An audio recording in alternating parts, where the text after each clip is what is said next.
Hey guys, welcome back. Today we are going to be working out front on beautifying our entryway. I'm pretty sure that's not a word, but that's what we're going to be doing today. I picked up some really pretty fall inspired plants that I just want to change something up. Our summer containers were not that great, and they weren't like our good friends Janie and Kate's, where their containers always look so beautiful. Ours was just like I did something, but nothing really.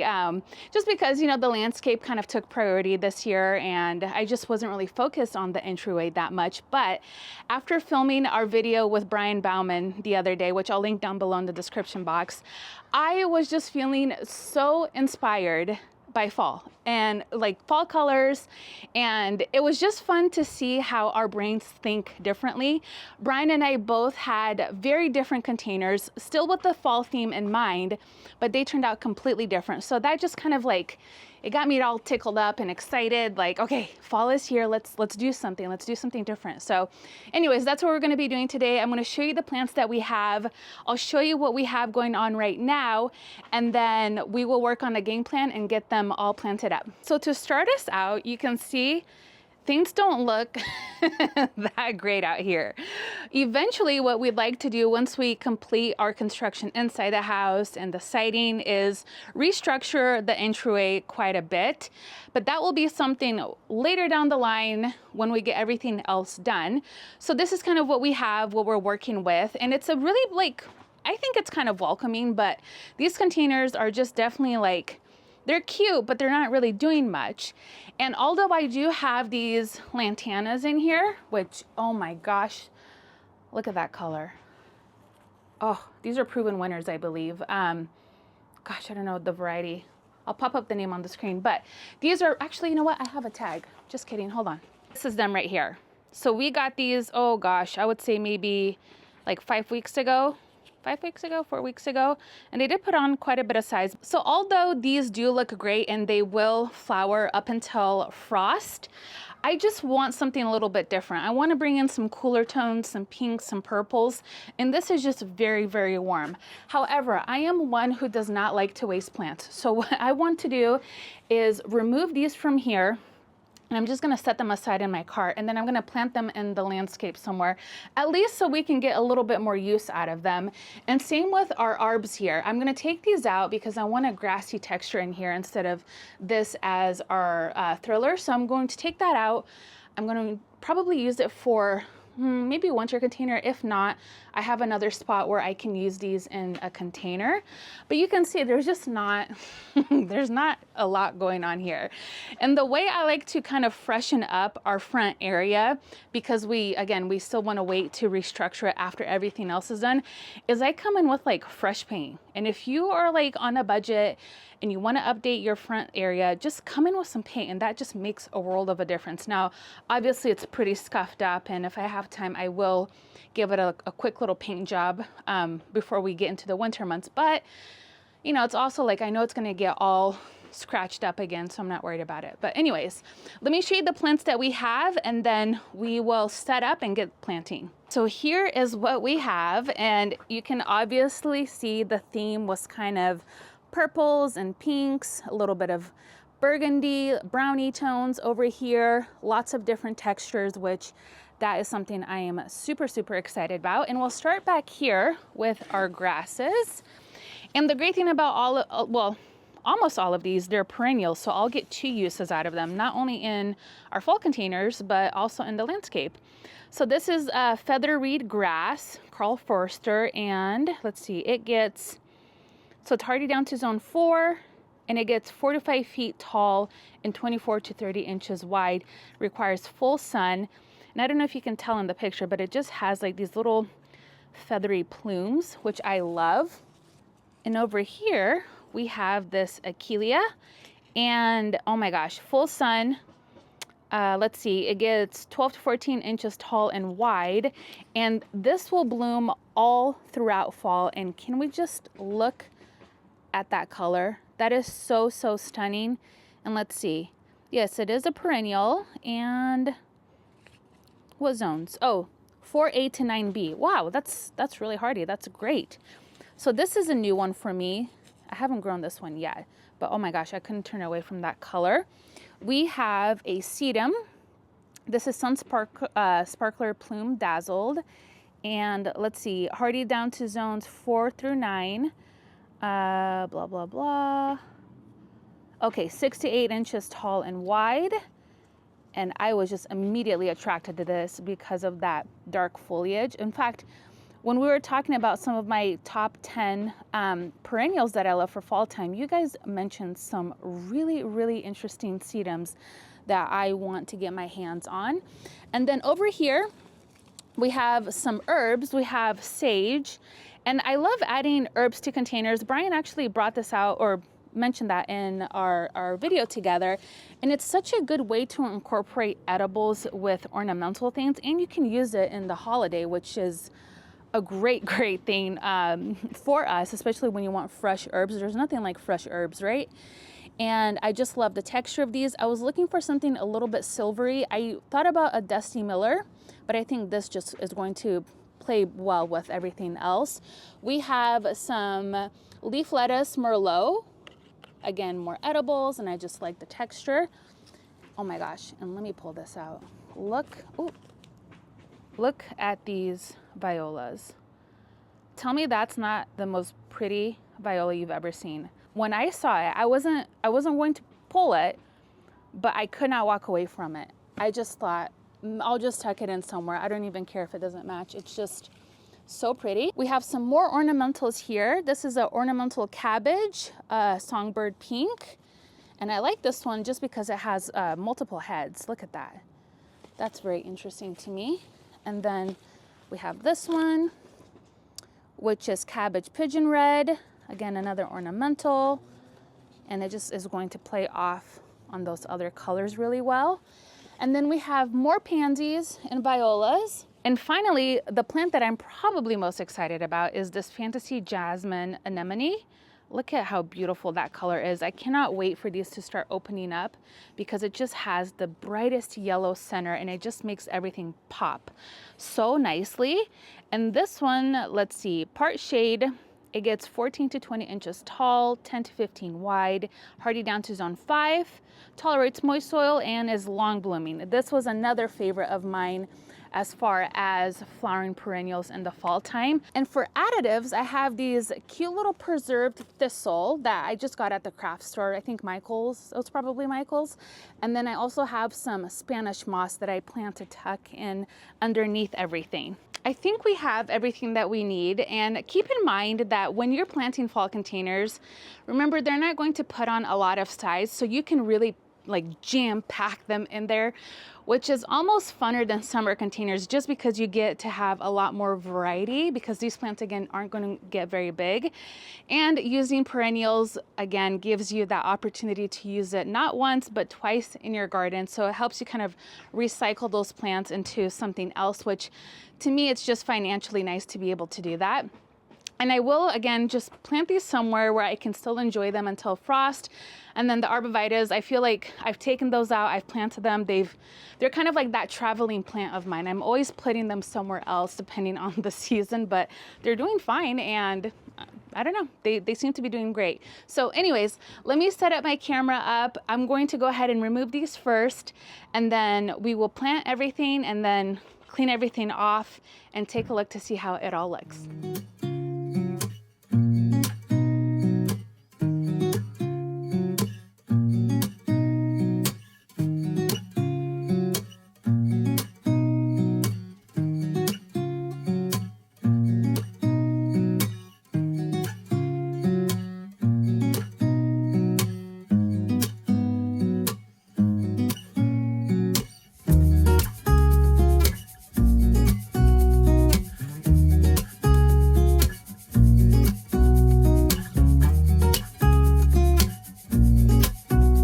Okay, I feel good about this. It is tight, but that's okay. Gonna go there, there. This is gonna go out here. This actually might go in the middle, but I feel good about that.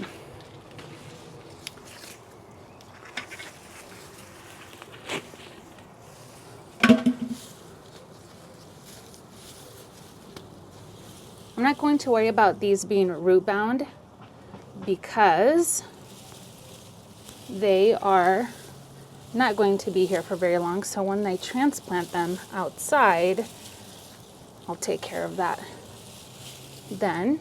Okay, now our anemone. Oh yeah, I'm gonna tuck her in really close.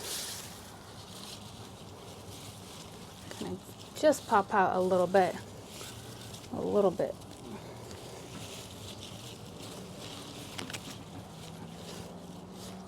Okay. Then we'll come in with our Achillea.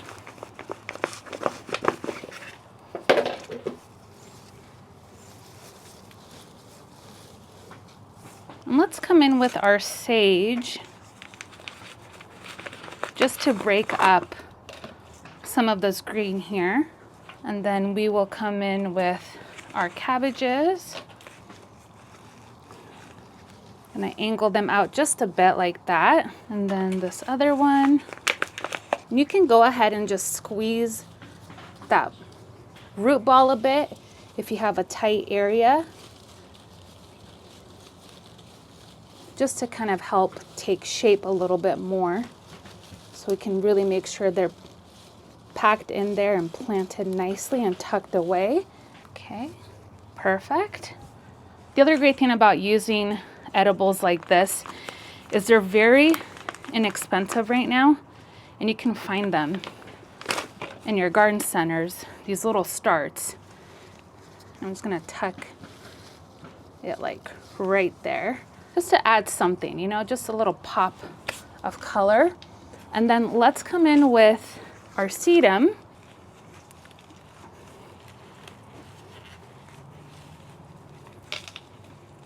I can go with that white and that pink right there, which kind of ties in with the other pink and some of the purple. But I think I'm gonna go with this, just because it's a little bit warmer. It's pulling in some of that burgundy from the lettuce, and it still has a bit of purple, especially on the underside. So I think I'm gonna do that. And that will also tie in with some of the pumpkins I plan on putting out here. Yeah, I like that. I'm just gonna add one more lettuce here because we have 6. Just like that.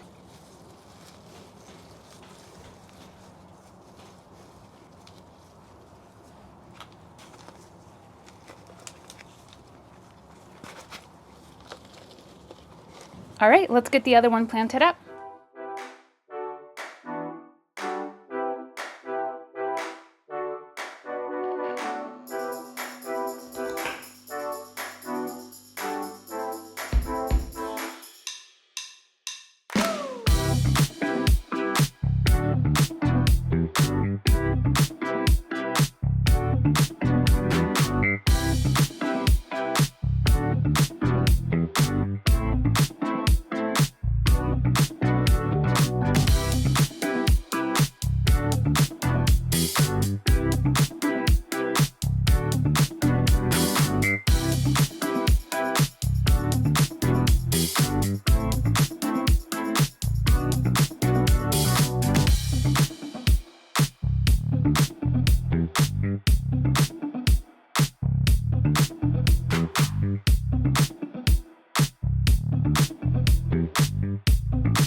Well, I'm not ready to say bye to summer, but these fall containers and these plants definitely get me in the fall mood. How beautiful did these turn out? I'm actually impressed with myself, you guys. I was like, okay, I guess I was taking notes. I think these turned out so pretty. I am obsessed with the pinks and the purples and a little bit of that burgundy. We still have a little pop of yellow, and again, more of that burgundy with the underside of these violas being purple, so it ties in nicely with that lettuce. And look at how finished and just buttoned up the Spanish moss makes everything look. Isn't that so pretty? I love the way that that looks. It's just, I don't know, it just does something for me. And it just, again, just ties everything together. It gives it that rustic look. And of course, we mirrored both containers on either side, so they look symmetrical and nice. And the reason why I wanted this lettuce, or I'm sorry, this cabbage on this side is because when you're walking up to our home, you'll see this one kind of popping out. So it's creating interest all the way around the container, not just the very front where you would see it from over here, but when you're walking up, you still have something going on over here. And of course, just like a little pop of color here and there. I'm not a fan of using a lot of faux things. However, I do think it's nice to tuck some things in, just like in the back, you know, or in between things, just to bring in a little bit of color. And again, it just creates a harmonious look to everything. And I love the way these turned out. After getting everything planted up, it does make me want to come in with some paint and just do a quick coat over this area. Again, I think paint is just that, it's that thing that just instantly changes any space, whether it's inside or outside. So it might not be a bad idea to just come in on a warmer day and just do a quick coat. Now these other containers I do want to plant up, but I need your help. So for those other 3 small containers, I think we can go either way. I'm thinking that we would just do pumpkin stacks, which I love to do. It's like my favorite thing when I'm decorating with pumpkins. So I'm thinking of doing 3 small stacks in each of those containers, which means we're gonna go on a field trip together, which even if we don't do the stacks, I still wanna take you guys to one of my favorite pumpkin places. And then the other option was to maybe add like mums, or we can do heucheras. I think heucheras are easy just because, again, you get to use them again. I have several of them that I haven't planted yet in my landscape, so a heuchera would be really nice. I don't want to plant anything in there like with soil, so I'm really leaning towards the pumpkins. But you know what? I have pumpkins. Let me go to the back and let's see if we can grab one. Let me grab. No, I have pruners back there. Let me go to the back and let's see if we have any that are ready so we can kind of get an idea of what it would look like. All right, we need to come in here and do a little bit of cleanup this weekend because things are getting a little messy back here. I have those, but those are not the look I want for that specific area. Now these back here might work. Ooh, let's see. Hold on, I'm trying to think. I'm thinking on the spot. Let me think. Let me bring this one. This is La Provence. Okay, I'm gonna put you guys on for a sec while I cut this. So I think this guy will work, at least to give us a visual aid. Ooh, there's more over there. Ooh, powdery mildew back there too.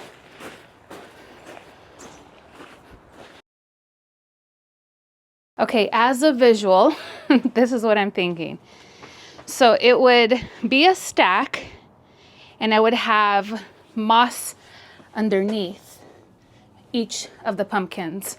So again, it just ties in with everything else that we have going on. Or the other option is to do the mums, which is pretty too, but I just think the pumpkins, I kind of want to do all pumpkins in here and kind of flowing out to here. And before I forget, these containers we just planted with that sorbet, raspberry, viola, and pansies. And these back here are different, but I won't tell if you won't tell. So let me know down in the comments what your vote is. Do we go with a mum or a heuchera or some other perennial in the 3 smaller containers, or do we just focus on pumpkin stacks? Either way, I'm going to do a lot of pumpkins in the front, and I'm excited to go on a field trip with you guys to pick those up. Now, as far as maintenance go with these containers, again, we are approaching fall, so these are not going to put on a lot of growth. I'm not even worrying about fertilizing these. I'm just going to keep them watered, and then when it's time to do our winter containers, I will lift those up, either put them in a nursery can until springtime or just get them in the ground right away, which is probably what I'm leaning more towards doing. And one other thing I wanted to call out is I am not a designer, a container designer by any stretch of the imagination. I'm not an expert, but there are a few things that I've picked up and things that I kind of keep in my mind when I am plant shopping. And yes, you want to have like your filler and your spiller and your thriller and all that jazz, but one of the things that you want to keep in mind are your textures. Just because if you buy a lot of plants that just have the same texture, your container is going to fall a little bit flat. So picking things that have a grassy feel and things that maybe are a little bit fuzzier, things that are a little bit shinier, all of that kind of complements each other and it all looks different. And again, don't be afraid to really pack it in there and play with your colors because it's fall. And I think really any color is going to look good together. You could have even come in with some purple asters, and I think that would have looked really beautiful with those other pink flowers and a little bit of that orange. So just play around, kind of set out your plants in your cart when you're shopping. And again, just don't be afraid to be bold. Like, I think this is the time to be bold and just try things. But again, keeping in mind the textures and also the layering. You want to make sure that you have taller things, medium height, and then lower height. That is something I always struggle with and something I'm always trying to perfect, but I think we did a really good job today. Well, I'm gonna go ahead and get all of this cleaned up. Here's a little behind the scenes of what is usually going on behind me. You think Claudia's so clean and tidy, but behind me there's always something going on, which is all part of gardening. As we know, whenever we have some sort of gardening project going on, there's always some sort of little mess kind of hidden away behind us somewhere. But anyways, I'm going to get this cleaned up, head inside and get ready. I am going out with some of my friends tonight. I am so excited to see them. And yeah, thank you guys again for hanging out with me today in my garden and putting these beautiful containers together. And I'll see you guys next time. Bye-bye.